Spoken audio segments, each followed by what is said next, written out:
Voici le conte populaire intitulé « Le pasteur et le serpent trompeur ». Ce récit nous transporte dans villages lointains où la foi, la prière et le conseil fraternel luttent contre la ruse insidieuse d'un serpent malicieux. L'histoire vous plongera dans la vie de Montboisier, un pasteur de cœur, et dans la leçon universelle qui nous avertit de ne pas trop naïvement laisser entrer dans nos vies ce qui peut nous détruire. Abonnez-vous pour nous encourager.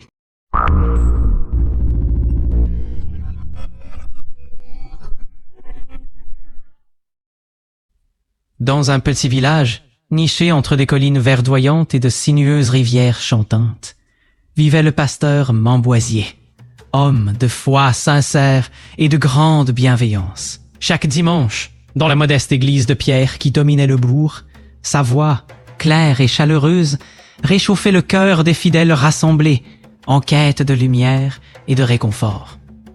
Connu comme un homme qui voyait en chaque être de la création une expression de la grandeur divine, il prêchait l'amour universel et la compassion envers tous, qu'ils soient humains, animaux ou même créatures que l'on jugeait étranges. Un matin de Pentecôte, alors que le soleil effleurait timidement l'horizon et que la rosée perlait sur l'herbe, Montboisier se promenait sur un sentier bordé d'arbres anciens. Là, au détour d'un bosquet, il découvrit, étendu sur la terre, un petit serpent qui semblait agoniser. Ses écailles, d'un noir profond et irisé, captaient les premiers rayons du jour, et un léger sifflement trahissait sa détresse. Sans hésiter, le pasteur ramassa délicatement l'animal, convaincu que nul être ne méritait d'être laissé pour compte, et le glissa dans son manteau. Dans son esprit de foi, chaque créature était l'œuvre du Très-Haut, et une main charitable devait venir en aide à l'âme souffrante, quelle qu'elle soit. De retour chez lui, Montboisier confia le serpent à sa tendre épouse, Élise. Cette dernière, d'un tempérament doux mais empreint de sagesse, écouta avec étonnement son mari qui expliquait « Élise, chaque enfant de Dieu mérite notre amour. Ce petit être, blessé et intrépide, possède en lui une part de la création divine. Nous devons le soigner et lui redonner vie. » Très touchée par la ferveur de son époux, Élise acquiesça, malgré un soupçon d'inquiétude. Pendant plusieurs jours, le pasteur soigna le serpent avec des remèdes traditionnels, à base d'herbes médicinales, d'eau bénite et de prières ferventes. Peu à peu, la créature reprit des forces et gagna en agilité. Montboisier, ému par le rétablissement de son compagnon inattendu, le nomma Python. Pour lui, ce nom symbolisait à la fois la persévérance et la robustesse d'un être souvent méconnu. Ce qui avait commencé comme un acte de pure compassion se transforma bientôt en lien mystérieux. Partout où Montboisier allait, Python ne le quittait plus. Enroulé avec délicatesse autour de son bras, pendant que le pasteur lisait la Bible, ou se levant sur son épaule lors des prières. Cette union inhabituelle semait la stupeur et le murmure au sein du village. Le jour suivant, au sein de l'église, alors que Montboisier entrait en compagnie de son fidèle compagnon, les regards se faisaient curieux, intrigants puis alarmés. Le serpent enroulé à son cou ressemblait à un présage ambivalent. Tandis que quelques fidèles fermaient les yeux ou détournaient leur regard, d'autres se mirent à chuchoter entre eux. « Regardez ce serpent! Comment peut-on prêcher la parole divine quand le diable se cache peut-être sous de telles apparences ?» murmurait l'un des anciens. D'autres, néanmoins, voyaient dans cette scène une manifestation de l'amour universel du pasteur. Peut-être que Montboisier nous enseigne que la grâce de Dieu s'étend même au cœur des créatures que nous ne comprenons pas. Mais ces voix d'espoir étaient rares. Rapidement, la communauté fut divisée. Le banc de l'église, jadis plein et chaleureux, se vida peu à peu. Certains fidèles, terrifiés par ce qu'ils interprétaient comme une abomination, choisirent de se retirer et de se rassembler dans une petite chapelle voisine. Ils redoutaient que la présence du serpent ne soit le signe d'une corruption spirituelle. Pour Montboisier, ces critiques furent douloureuses, mais il restait inébranlable dans sa conviction. Dieu a créé toutes choses, répétait-il dans ses sermons. Et nous devons aimer sans condition. Cependant, au cœur du village, l'idée que ce symbole reptilien puisse dissimuler quelque chose de perfide commençait à frapper l'esprit de chacun. La vie dans la maison de Montboisier poursuivait son cours, mais les événements prirent une tournure plus sombre et insidieuse, tandis que le pasteur continuait de tenir sa croyance en la bonté universelle. Piton se mit à errer librement dans chaque recoin de leur demeure, dans le salon, sur le tapis, près du foyer et plus étrangement encore, dans la chambre conjugale. Élise, la gentille épouse, se montrait d'abord réticente face à la présence constante du serpent. Pourtant, à force d'isolement et de tensions accumulées à cause des regards accusateurs du village, quelque chose d'inattendu s'installa en elle. Lors des longues nuits d'hiver, alors que la demeure sombrait dans un silence pesant, Élise ressentit un étrange réconfort à la vue de Piton se promenant près d'elle. Au début, une sensation d'effroi la titillait, une impression qu'un visiteur inconnu l'effleurait du bout des doigts, mais, petit à petit, un sentiment de curiosité l'acquit. Ainsi, au fil des soirs, le serpent s'approchait de la femme, glissant silencieusement sur le lit conjugal. Le contact de ses écailles sur sa peau provoquait chez Élise des frissons, auxquels elle attribuait d'abord le froid de la pièce, mais bientôt, le frisson devint une attirance troublante, une caresse intervenue au détour d'une nuit solitaire.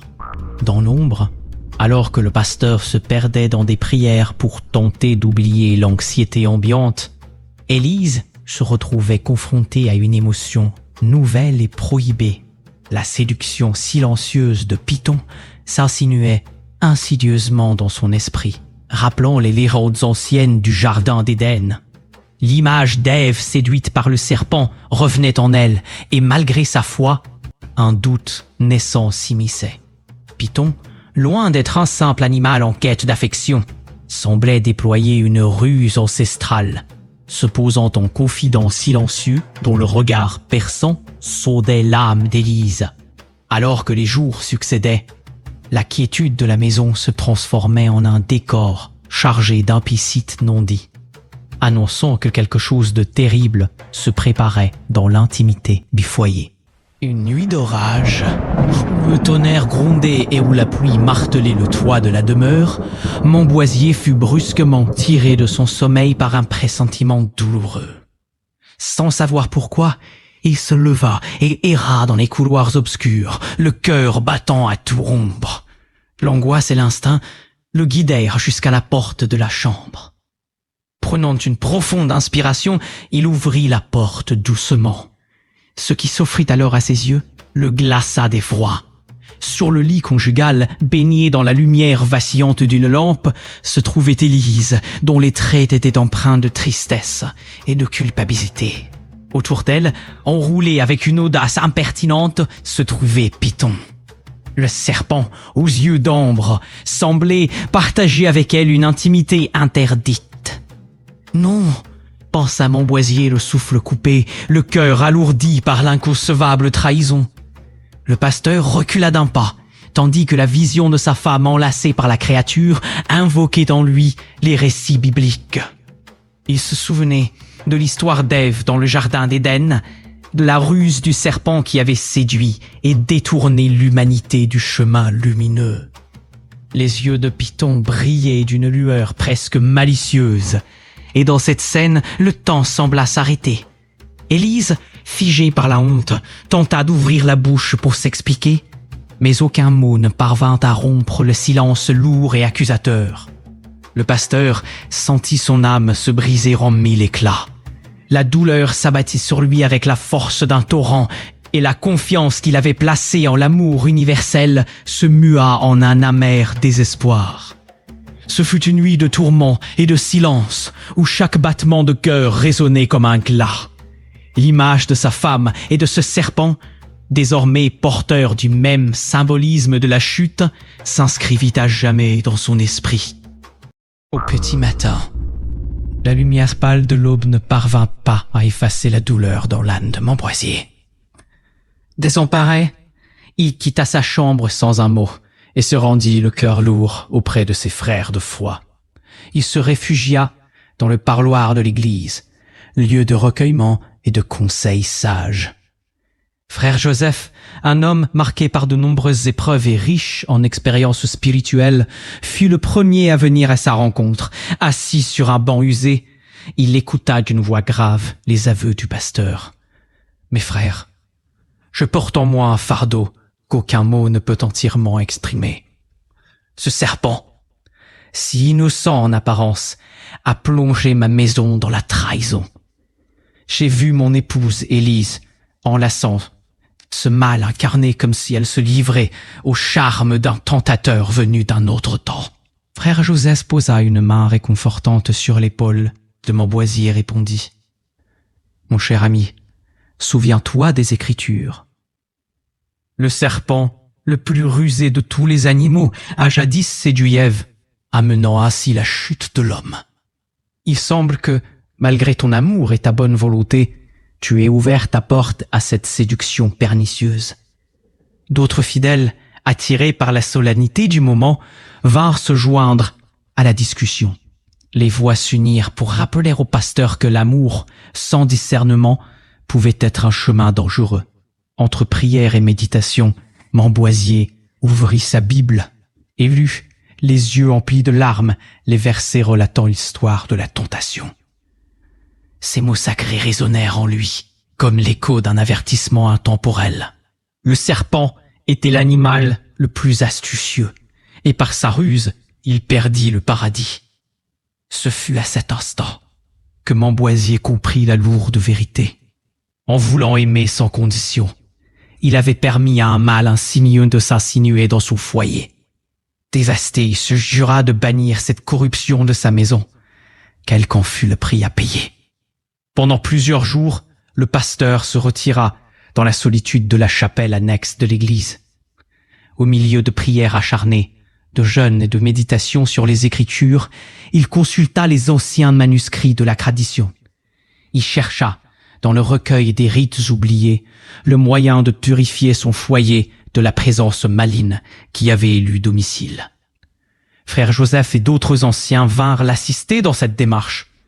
Ensemble, ils établirent le rituel de purification qui, selon la tradition, permettait de chasser l'influence néfaste qui s'était glissée dans le cœur d'un foyer sacré. « Montboisier, » disait un vieil homme très fatigué, « pour rétablir l'ordre et la lumière, il te faudra affronter ce mal dans sa forme la plus symbolique.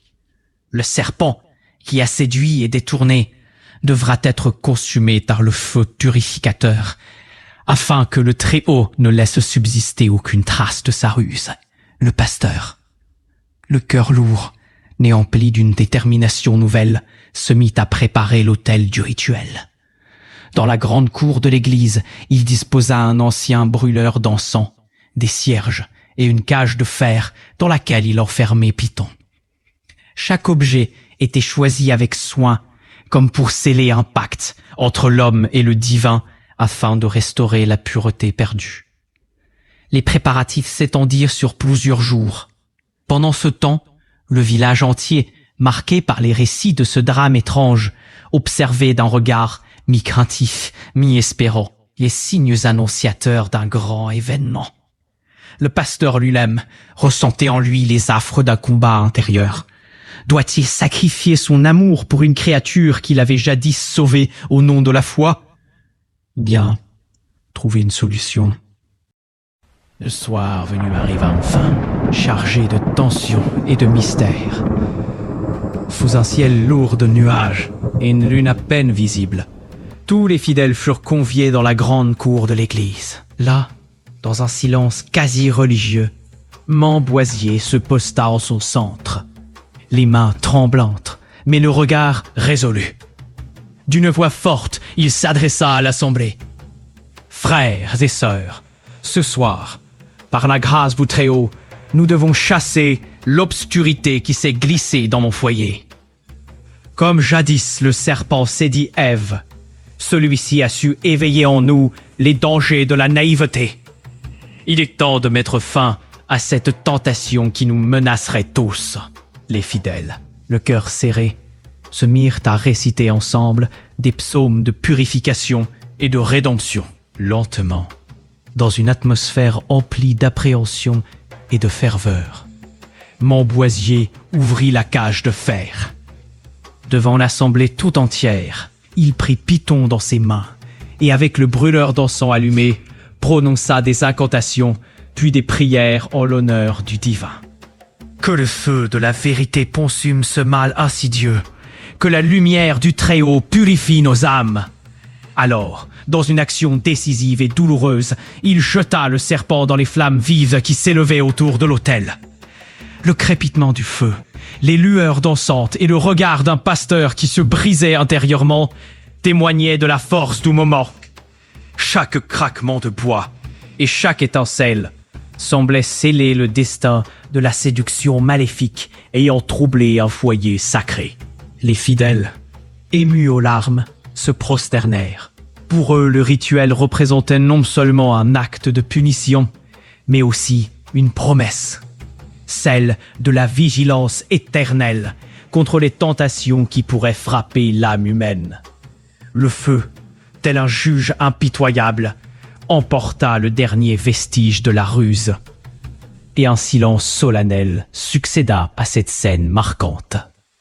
Dans le froid silence qui suivit le rituel, l'atmosphère dans la maison de Montboisier changea du tout au tout. La purification avait été accomplie, mais le prix à payer fut lourd. Élise, accablée par la honte et le remords, errait dans les pièces vides, murmurant des prières de repentir.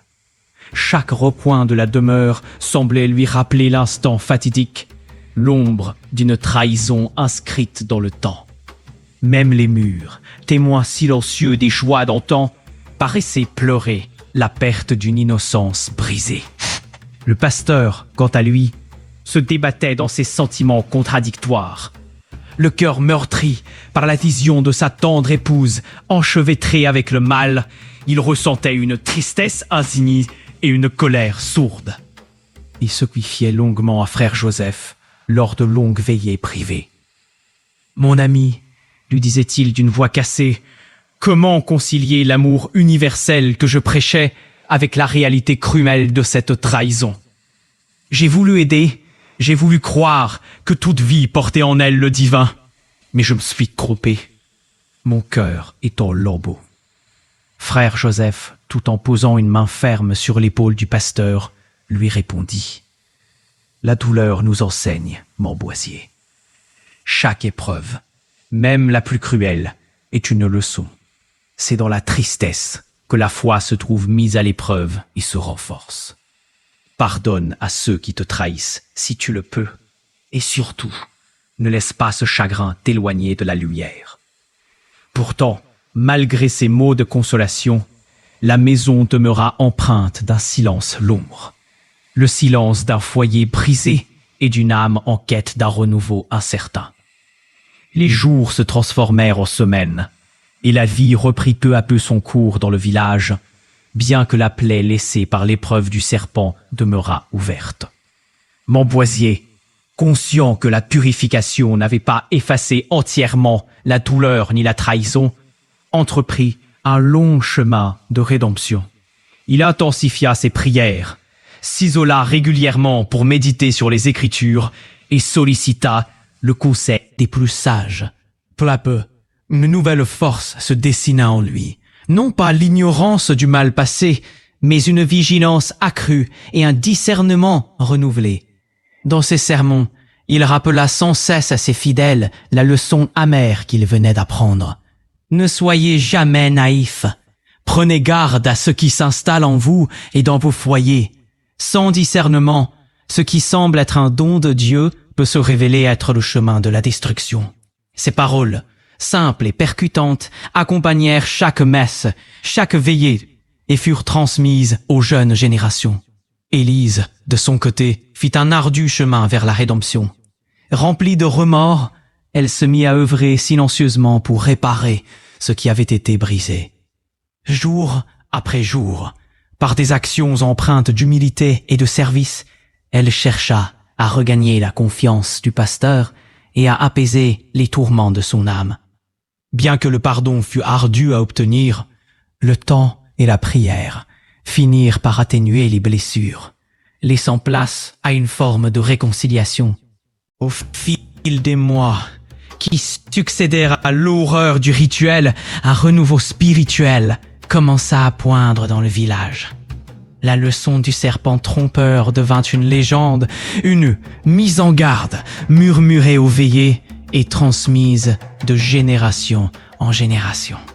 Les fidèles, ayant réappris la valeur du discernement, reprirent peu à peu confiance en l'Église et en le message du pasteur. Chaque dimanche, les rangs de l'assemblée se remplirent à nouveau, non seulement pour louer le Tout-Puissant, mais aussi pour se souvenir que la foi doit être un équilibre entre amour inconditionnel et vigilance constante. Montbausier, ayant puisé dans ses propres blessures la force de se relever, reprit son ministère avec une sagesse accrue. Dans ses sermons, il relatait avec sincérité et émotion l'épreuve qui l'avait tant meurtri.